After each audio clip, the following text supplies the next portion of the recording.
Do you bake quality into everything you do, or depend on inspections to root out issues?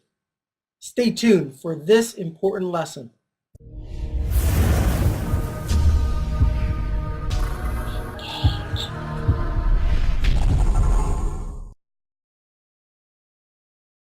Hey everybody, this is Ray Stendall, publisher of Customer Engagement Magazine and the author of the Customer Engagement Manifesto. In this video, we're going to discover some of the important things you need to know about as it relates to approaching quality and building quality into everything that you do. Deming once said that quality is everyone's responsibility. Now, that might seem like a cliche, but I want you to really think about that statement. In many organizations, there is a quality assurance department. Their whole job is to test and evaluate quality. What Deming is saying is that everybody needs to be concerned about quality. And if there happens to be an organization that is focused on testing, that's great, but everybody is in charge of delivering a quality deliverable. So let's approach this in a little bit more detail and explore what Deming had to say. He had to say that product and process quality needs to be built into the design stage when you are developing a new solution. And the goal should be zero defects. Now, you may not realize zero defects, but the mindset of everybody who's contributing to that effort should be to do things correctly and be willing to slow down the process if needed to do things correctly. Because if you just try and get a certain quota, a certain number of production done, without making sure that it's done properly, you're going to have a much higher defect rate. Now, let's take this idea and apply it to the customer engagement concept. So one of the things I recommend that you look at is, how do you go about building a self-regulating culture based on the values that you want to represent your brand? Having a self-regulating culture is one in which employees keep their eyes and ears open, and when they see things being done that are not in the best interest of the customer, they're able to correct the perpetrator of these deeds.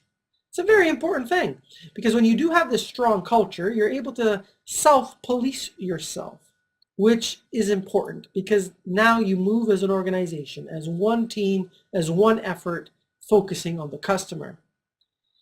Part of accomplishing this is through the acquisition of employees that fit your culture, that have the innate skills, the right attitude, beliefs, character traits, and habits of a caring and passionate individual who is sharp and interested in serving customers.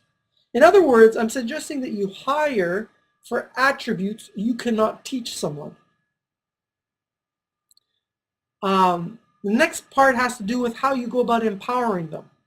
So remember, you hired them because they had a certain innate skill set and the personality of who they are and how they operate. You want them to be able to think independently and not depend on you as a manager for every decision. You want your employees to be self-reliant. What is self-reliance? Self-reliance occurs when competence meets confidence. Competence leads to confidence, which results in self-reliance. And when you have a self-reliant individual, they are able to solve problems independently of you. They are guided based on the values and the beliefs of the organization cemented in the culture to serve customers. Within a reasonable band of latitude, they can make decisions on their own to serve customers the way they deserve to be served. So some of you might be saying, okay, this sounds really basic. It's not basic. How many companies have you been to which have that level of autonomy, that level of empowerment, where people come to work every day excited and engaged to participate and fulfill their role in serving customers? It's a relatively small number of companies that have figured out how to do this.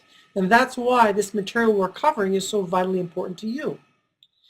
As part of this idea of quality, again, I have to come back to the other aspects of a business, because Deming did spend a lot of time on the product development piece of the equation. But marketing, sales, support, quality needs to be built into that. What does that mean?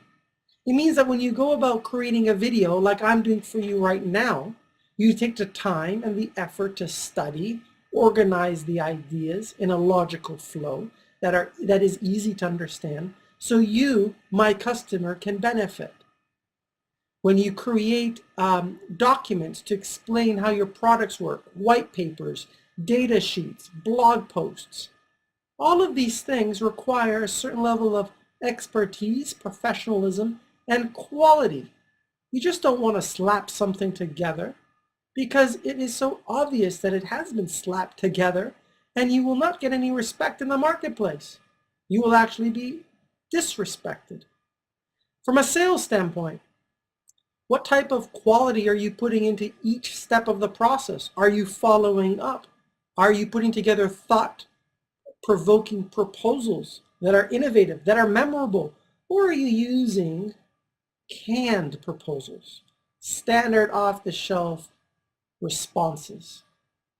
Are you taking the time to understand the needs of your customers through personalized interviews that take your time and effort? Or are you generalizing? See, that's what I mean about adding quality back into the system beyond purely the product development piece. So what's the call to action for you? Remember, every video has a job to do, and this is no different. I want you to break down each of the following processes in your company to assess quality. Okay? So here's what I want you to write down. Talent selection process. Write that down. How do you go about doing it? What's your process? Training. We're going to talk about that in a future video. What kind of training you provide? Your marketing process, end to end, starting with somebody who has no idea that you exist, all the way through to outputting a highly qualified lead that goes into your sales process. Your sales process. Document your sales process. I can't tell you how many people I talk to that are not able to document their sales process and the success ratios between each step, as well as your support process. Ask yourself how you're measuring success. First of all, what is success to you? How are you measuring it? What's your plan to improve it? And what's your plan specifically in the next quarter, next 6 months, and next 12 months? So I hope you found this video useful. I hope it motivated and inspired you to better your business and better yourself. If it did, please comment, please share, help me spread the message. I need your help to do this. There's a lot of work in this industry needed to change the way we treat customers, and I'm depending on you to help me spread the word.